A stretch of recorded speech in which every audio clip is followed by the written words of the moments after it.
Ano ang remixing sa Facebook Reels? Ito ang features ni Meta na kung saan pumapayag ang owner na gamitin natin ang kanilang videos. May advantage at disadvantage ito.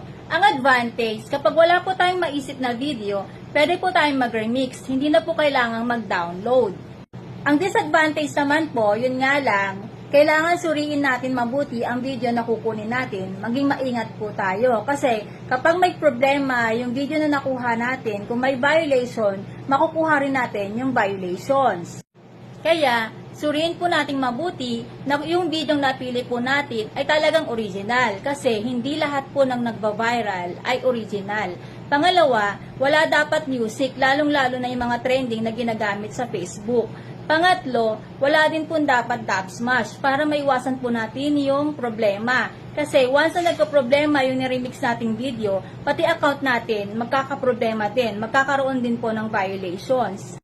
Ganito po mag-remix, click lang natin, search natin, kanyari funny reels video, and then mamili lang tayo. Limbawa, ito yung napili natin, click natin. Yan. May 3 dots sa ilalim, click po natin yan. Lalabas na yung remix. Yan, remix natin, tapos mag-upload lang tayo ng video natin, then next, lagay mo na yung caption mo. Ganun lang po siya kadali. Allowed naman po ni Meta yan. Check lang po natin mabuti. Kung may natutunan po kayo sa video ito, huwag kalimutang mag-like and share.